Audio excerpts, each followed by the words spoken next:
Welcome back to Leveraging Leadership, where we unpack the art of business leadership. I'm your host, Emily Sander, Chief of Staff turned Executive Leadership Coach. I work with people to help them step into effective leadership and realize their professional and personal goals. If you have known failure and success, if you have had good bosses and bad bosses, if you are a high achiever and want new ideas, and if you want the practical and tactical side of things, then you are in the right place. This show is all about finding your points of greatest influence and leveraging them to better serve those around you. And today we are joined by guest Fleet Master Chief Raymond Kemp. Raymond, welcome to the show. How are you, sir? Hey, I am very well. Or as we say in the Navy, motivated. I'm ready. You're ready for this. Yeah. So Fleet Master Chief. I am not from the military. When I first heard that, I did not know what that was, but upon researching it, is the highest ranking non-commissioned officer, if I'm not mistaken. And you speak with people like Prime Minister Benjamin Netanyahu. You've worked with the head of the military in Finland. You've got a private jet, not as fancy as Air Force One, but you've got a jet that takes you all around the world. So we'll get to all that because that's certainly a pinnacle of success in the Navy. But I'm assuming that it wasn't always that way. So if you take us back to younger years of Raymond Kemp, I'll place your growing up years generally in the 70s. What were you dreaming about doing then? It's interesting you asked that question. First of all, once again, pleasure to be here. Very glad to interact with you and your listeners. You're right. Born in the 60s in the great nation of Texas, raised in Oklahoma. And so if I slip in a y'all and Neum, those type of things, you know where that's from. But it's true. I grew up in the 70s and it was a pretty tough time, just with regard to racial discrimination in that time frame. What did I dream of becoming? So in the fourth and fifth grade or third and fourth grade, it was popular to ask what, for boys, it was, what are you going to do when you grow up? And it's really three things. You're going to be a police officer, fireman, be the president. That's pretty much all people were doing. I grew up on the west side of Oklahoma City at the time. Was a very strict, thick dividing line between the east side and the west side. The west side, very white. I was the only black person at the school. And I mean, not the yard dude, not the trash guy, not the mailman, just me. And my teacher asked me, again, third and fourth grade, what are you going to be when you grow up? And I'm like, I'm going to be the president. My buddies had said whatever, of the three I just mentioned, I said, I'm going to be the president. And, in a very kind of eerie way, when I think about it now, both these teachers leaned to me in a way that no one else could hear and said, you aren't going to be anything. She just said, you're not going to be anything when you grow up. You're going to be just like your dad. You don't even know who that is. And because I didn't know, I thought, what a weird thing to say. Wow. I'm sure they didn't say that to my classmates, but I was built for, such a time as this. And I was built for that at the time because thankfully, as the son of a single mother with 7 aunts and a cool grandma, but fierce, I'm talking about, I was raised by some fierce angels. It was popular in those days to learn this poem. And I'm not sure what other communities knew it, but we grew up learning that sticks and stones may break your bones, but words will never harm you. And so the language that she used was vicious. However, I'm like, people have been telling me I wasn't going to be anything my whole life. As I grew, that was far from the first time someone said that. And so, being able to overcome was important. So you're right. It was nothing like being a Fleet Master Chief and making my way across Europe and Africa, talking to leaders about how to professionalize the military. No, it started off in a very humble way. Well, you were built strong, and we've all benefited from that. So thank you for staying strong, I'm sure, in trying times. You joined the Navy in 1986, right. And then you spent career there about 3 decades. And during that time, you obviously rose through the ranks and you saw a whole bunch of change. Now, just curious, what rank did you come in at? Was it the most junior or One. did you? Yeah. Okay. The absolute, matter of fact, it's a pretty super quick story. I got to the ship, my first ship, and I'm standing in the hangar bay with this petty officer, which is, not quite which is a non-commissioned officer, a junior non-commissioned officer. And he said, Kemp, you see all those people out there? And I was like, yes, petty officer, I see them all. It was the aircraft carrier. So maybe there's 1,000 or so people. He says, you are the most junior and the youngest. I tell you what to do. You better do it. You don't understand me. Yes, I know. And so it was, it was made very clear that I was the most junior person around. Okay. So over the next 30 odd years, you worked your way up through the ranks quite impressively. And during that time, there were sweeping changes in the military. So you obviously have new presidents coming in and out. You've got policies around women in the battlefield, in combat areas. You've got don't ask, don't tell. So tell us a little bit about where you were at that point, and I think you would have been in leadership roles during some of those. Very interestingly, when in boot camp, they said, did anyone, want to be a squad leader? I threw my hand up, said yes. And from that day, 4 days in the Navy until my last day, I was in charge of somebody. I was in a leadership position. And from a group of maybe 6 people at the beginning of my first tour to, 60 odd thousand in Europe and Africa. But you're right. Tons of changes. So I think 1986 to 2019, it was 1992 when they started talking about bringing women into combat roles. And by that, I mean, allowing women to go on board combatant ships. And I was in leadership at that time. And I was at the mid-level of, I was in the mid-level of leadership. And when that happened, being able to have conversations about what it's going to be like to have women on board, then they come on board the ship, which was previously all male. It was my second ship, by the way. My first ship was an aircraft carrier, went to Washington, D.C., and then my second ship was a carrier. And it was an interesting transition for me. The reason I say it that way is that I met a woman in D.C. She was my supervisor. Her name is Juanita Bennett. And she told me that misogyny or discrimination against women was the same as racial discrimination. And when she said that, I was offended. But then I thought about the things I saw my mother and my aunts go through. And then the next thing you know, I leave that command in DC and I go to the ship that was stationed in California. We're bringing women on board. And now my lens that I'm looking through it is very different. The things I'm listening for are very different. And there I was, we had women come into the carrier intelligence center where I worked. And there I was, the supervisor, and needing to defend our territory against these, folks who didn't necessarily think about treating people with dignity and respect, which is important. And so, being in that leadership role, there were many unique challenges that come along with being out at sea. And you think about if you plucked up the Empire State Building and laid it in the water next to an aircraft carrier, it's about the same size. Wow. So, a little over 5,000 people, a little over 70 or so aircraft, and the maintenance that goes along with it, from the nuclear engineers to the guys who are steering the aircraft on the flight deck to, pilots and so forth. So the uniqueness is that we're out at sea for an extended period of time, let's say 30 days in a row. And though it's a pretty darn big ship, you think size-wise, the livable spaces are not that large. And so you see people every day. And that's when people have the opportunity to get corrected for incorrect behavior.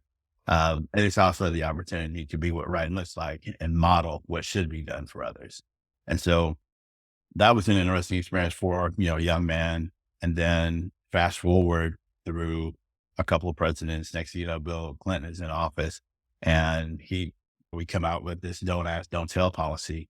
And the Navy, again, I'll speak a lot about the traditions of the Navy are really old and they're slow to change, regrettably. So even in 1986, when I came in the Navy, that word, that polarizing word that is so polarizing in our nation, we don't use. We only use the first letter, the N word, right? Took a long time for that to get out of the ranks, regardless of what was happening socially. And so when it comes down to women being, ought to be in, forgive my language, but the true fact is in that era, women are supposed to be pregnant and in the kitchen. And the next thing you know, they're out on these combatant ships. And so leading people through that change of mind, which is a reflected in the change of their behavior and how they treat people.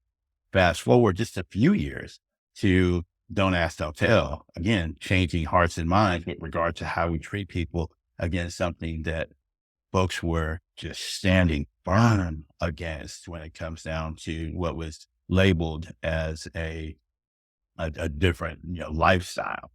Well, the next thing you know, again, when President Obama came into office, he was there for the repeal of Don't Ask, Don't Tell. And from the rank perspective, when women came on board the ship, I was in the middle of the ranks. And so very involved, with the foot traffic of how do we change behavior and the same thing when Don't Ask, Don't Tell started. But the repeal of Don't Ask, Don't Tell, I was a command master chief. So which would be considered the top three ranks in various different commands around the Navy. Then I was, in that senior position responsible for that transition. Again, how do we treat people with dignity and respect? What is going to change when it comes to facilities? Because we brought women on board. We had every restroom in the Yeah. Navy goes ahead doesn't have a urinal. So now we got to remove those and put new stuff in, right? We have to change the way they sleep. And so the places where they sleep at and so forth. Not as many physical changes happen with the repeal of Don't Ask, Don't Tell, but lots of behavioral standards had to change when we repealed that. And so to be in that senior position was certainly daunting. And the way we chose to do it in the Navy was face to face confirmation, understanding of what the policies are going to be. And so one by one, and that happened while I was on board the USS Harry S. Truman as a command master chief there. So, and one quick thing, Emily, I just want to kind of go back to what it means to be a master chief, right? So if you took a CHRO, you took the chief human resource officer, you took the COO, the chief operations officer, and the chief technical officer, and merged them into one person. That is what a command master chief, and later I became the fleet master chief, same thing. That's what that position actually does. Okay, thank you. That's a good description. So, given everything you just said, it was interesting that you were on the SS Harry Truman. Is that what you said? Correct. Because he was the one who desegregated the military during his tenure. So it's interesting that you were on that ship while all this was going on. Can you just, I mean, you talk about changing people's behavior and opportunities to get corrected. I love that. How did you do that? How did you go about doing that? I know you were kind of in the mid-level management or mid-tier leader for the Sure. first one, and then you were definitely more senior for the second. But how do you implement that? Well, and for your listeners, there may be someone who is going through a challenge in their workplace and they're thinking, well, I'm just one person, riding in the middle. And then for those who may be in the C-suite or who are chiefs of staff, then who are in those senior positions, how do they, cope with, deal with? In the middle ranks, it was almost easy, because you can kind of bully your way around. You can literally body check people. And when it comes down to the behavior and the language that you use, it's very straightforward. Some would say that there's a language that sailors speak. And so to be able to speak that language is a way to, get directly to the point. And coercion, very frankly, is a leadership style. Not to say that it's effective, certainly not if used over an extended period of time, but it's a style. Yeah. And so in those middle ranks, then the opportunity to correct peers and those who are junior to you and then model what right looks like is extremely important. In the senior ranks, so when we got to the point, and I was on, 4 different ships, not 3 different aircraft carriers, not just one the whole time. because we transfer every 3 to 4 years. So over my career, I transferred 13 times. But so when it came down to the repeal of Don't Ask, Don't Tell, and even into the beginning of the conversations about that, then what would happen would be policy. It comes out from the Navy, then we write local policy and then implement it. And the best way to do that is through consistency. When your message is on point from the beginning, absolutely crucial. Talk it, ensure that people understand the why behind it, make sure they understand their role and the impact of that policy change, and then hold people accountable, for what that standard is, and then celebrate people for coming up with innovative and creative ways to making that policy even better. And then I'm just curious. I'm wondering, how are the first group of women to go on that aircraft carrier selected? I mean, is that just whoever is best by merit, or is that a special process? No, well, yeah. One thing about the Navy is that we are proud about being a meritocracy, and so choosing the best and brightest is what we do. Now, what happens when it comes to getting orders to go to a ship? That's not a best and brightest process. That is who's eligible to make moves, who's qualified to do this job, Okay. who's in their transfer window. That's who we're putting in there, and then sometimes when you're net fishing, you get different than if you're using a particular, big mouth bass bait. You might, if you're net fishing, you might mess around and get a couple snakes in it. So it was certainly tricky.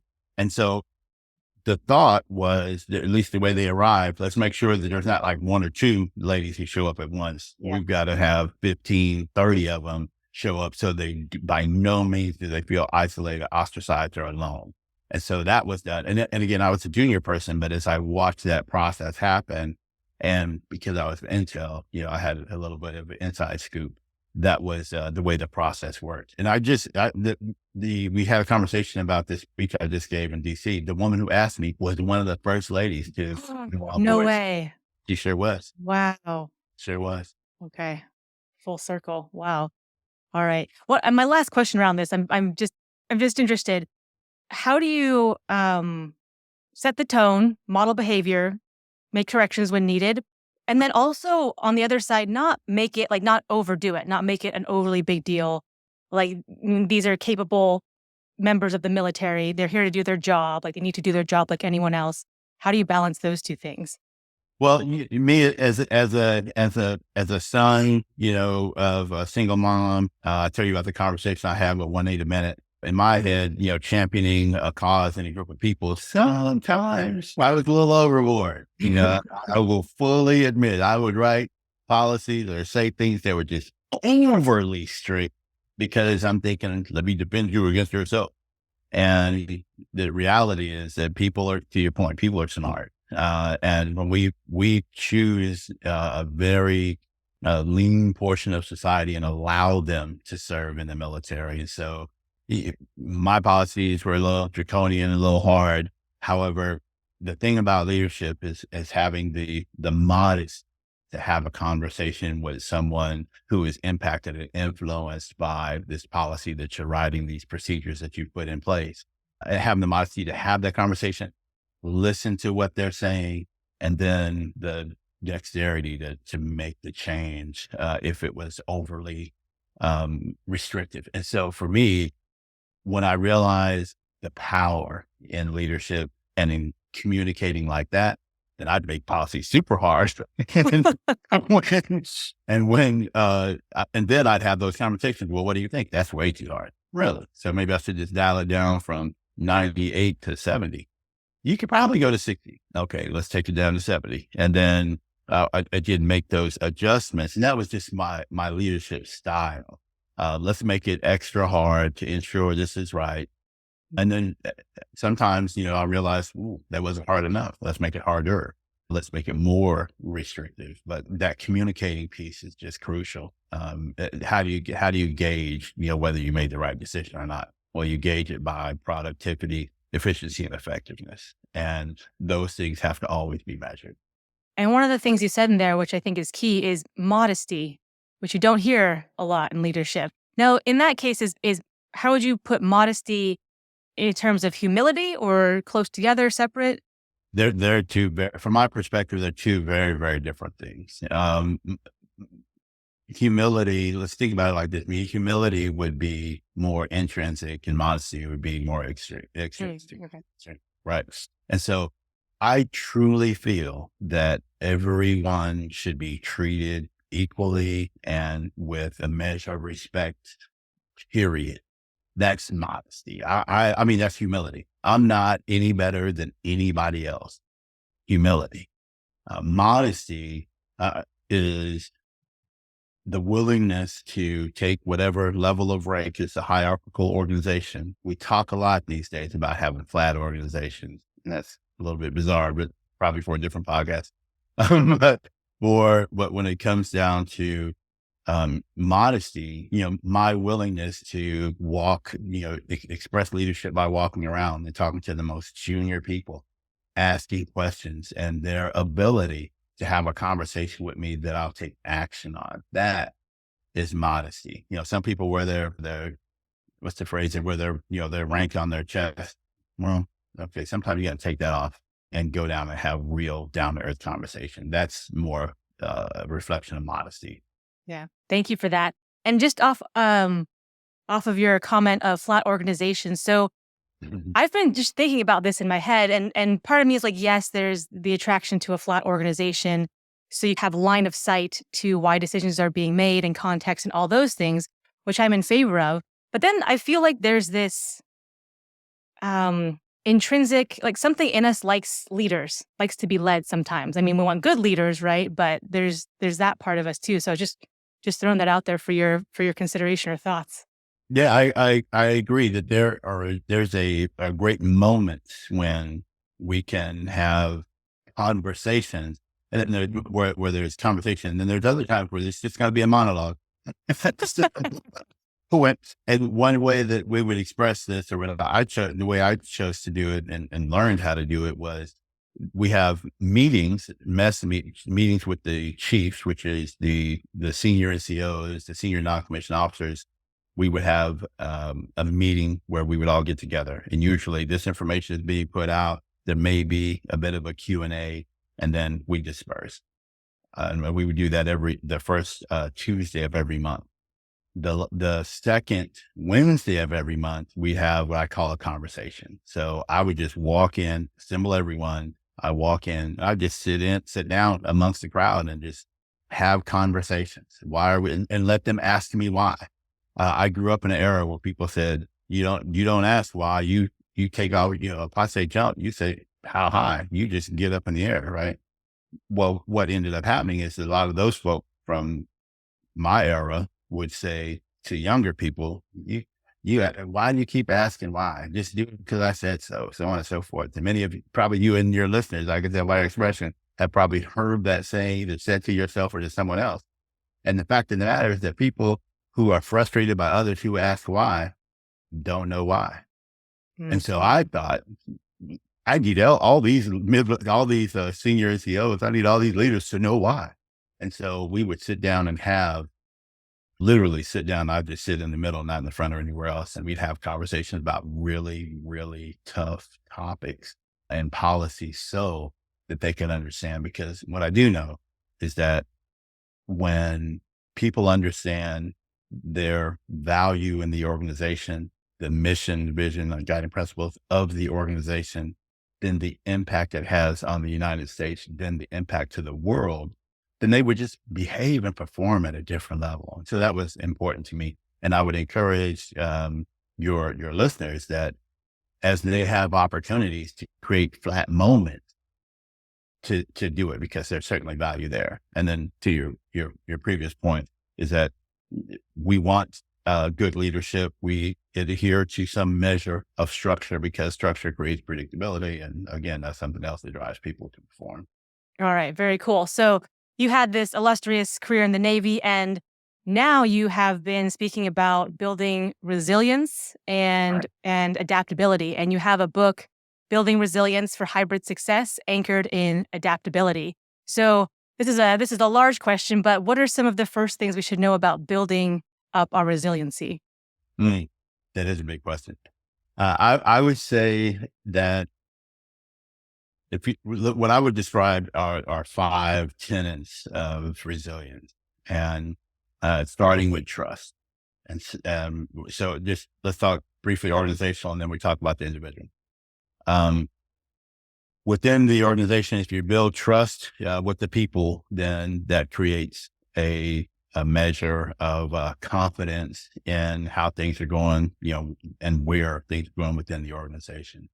Um, Trust followed by inclusion. Now, if I trust you, and that trust goes both ways, by the way, if I trust you and you trust me, then I can include you in decisions as we go forward. It will also create a measure. Third point is collaboration. So if we have trust with one another, I'm including you because I care about you, and there's an opportunity to collaborate between folks within the organizations and beyond the curbside of that business. Then that's going to create more innovative ideas, and again, more confidence within the folks as well as the organization. And the last few things are adaptability, because that's important. Every now and then, things are going your way, and there may be some challenges. And then, the next thing you know, there's COVID-19 and there's a global pandemic, and you've got to shift and adapt to whatever that unexpected change was.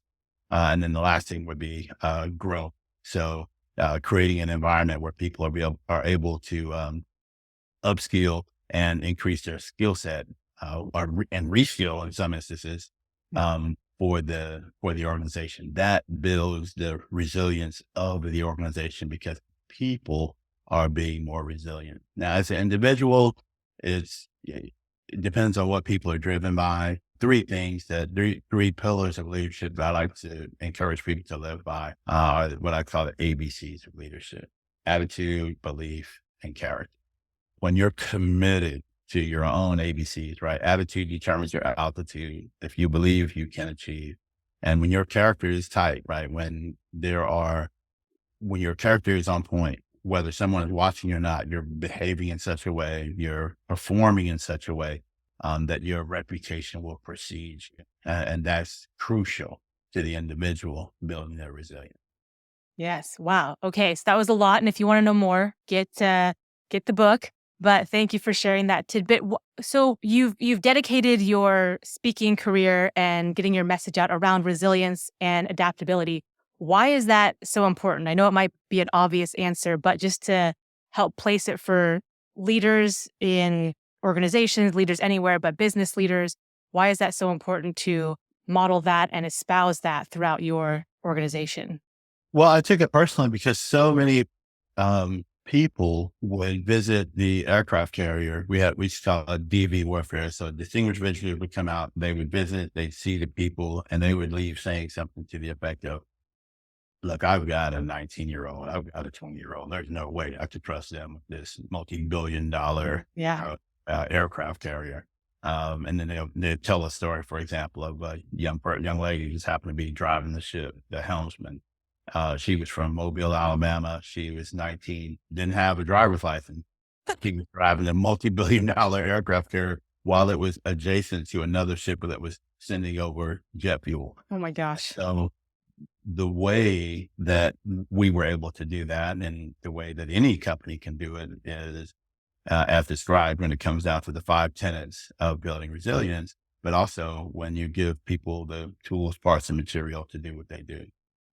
When I transitioned out of the Navy and I talked to some buddies that worked in the private industry and people I met on the golf course or on airplanes, I realized that there's a problem with attrition, and there's a problem with building loyalty within the people in the talent pool, within organizations. And that's just what we did in the Navy. And so because I had lots of experiences doing that, and where I'm from, they say, if you have a gift, you're not given the gift to keep, you're given the gift to give to others. And so that is what really lights my fire and gets me going to help others do that. So the other part of your book title is hybrid success. So now is that in context of the military? I know obviously you're all over the place on ships, or is that more in context of the work The hybrid environment. work environment. Yeah, yeah, Yeah. yeah. Yes. When COVID, the impact of COVID and the pandemic and the way we behaved during that time frame just created a high level of instability for people. Um, Fortunately, we have super short memories in America um, when it comes to some things. But what I realized is that people thought, and the way the book started is that, Emily, I was talking to a buddy of mine, and I was like, man, what a great time to be a leader. You know, we just come out of the moment of George Floyd, which, spread, for many months and years afterwards. I said, man, what a great time to be a leader. And he was like, you just don't understand these young people. They're this and they're that, and blah, blah, blah. I'm like, oh my gosh. So I'm typing the text to finish my point that we started on the golf course. And I was like, I need to send an email. And then that email turned into the book, because when it comes down to whether people are in the workplace, brick and mortar, or whether they are in a Zoom environment or whatever it may be, depending on the industry and the organization, they still deserve to be led well. And so that was the premise behind, writing the book and getting it going. They still deserve to be led well. Yes. Yes. Okay. So I know, so I would encourage people to pick up that book for sure. I'll have a link in the show notes. You also keynote, and you go all over the world and are at gala events. And every time I talk, you're in a different location about ready to give a keynote. But you also do this for organizations. Yes. So if a leader is listening and says, okay, Raven has an amazing story, I want that to be offered to my leadership team, to my all staff. That's something you do too. You go on site and do that. Absolutely. And whether someone's doing an event, they want to do a lunch and learn, I'm available to do those things. I've got a team that helps me put together bespoke or individualized training. So if someone wanted to have a specific training point done, I can do assessments and do that. But a lot of travel, and that's good. I'm mobile, so I can make my way across the nation. Speaking of which, I'm headed to Paris very soon to speak at the American Library there on another leadership type panel. So there's plenty of experience if someone reaches out to Kemp Solutions. And as I said, it's not just me. I have a team of leaders who have great experiences, and we really, really look forward to giving solid products to folks. So again, from lunch and learns to gala, events, nighttime events, or even if someone's doing an offsite leadership reset with their organization, certainly available, and we'd love to help. Raymond does have a tux, by the way, so he can bust out his tuxedo and look fancy. But if someone is interested in Kemp Solutions, what's the best place to go? The best place to go would be to reach out to me on LinkedIn, and I say that's best because you can see some of the things that I've written and kind of how I think when it comes to leadership. I'm also, you can also find me on social media, Raymond D. Kemp on Insta, well, everywhere on all social media. And of course, my website, which I'm sure will be in the show links, but my website is kemp-solutions.com. And I'd love to make contact. All right. So we'll have all of that in the show notes for sure. And Raymond, it's been a real pleasure to speak with you. I loved hearing about your story. Thank you so much for sharing. This was the first call in my day, and I was looking forward to it, and you've kicked off the day for me. So I really appreciate it. Thank you, sir. Thank you. Thank you very much. If I could add one thing, Emily, Of course. I would encourage you and your listeners to come along with me, and something I say every day. Every day, it's kind of like a mantra. 10 two-letter words that just make me better. Those words are, if it is to be, it is up to me. And not relying on anybody else. I just encourage you and your team to embrace those things, and let's change the world for the better. If you enjoyed today's episode, please like, share, and subscribe wherever you get your podcasts.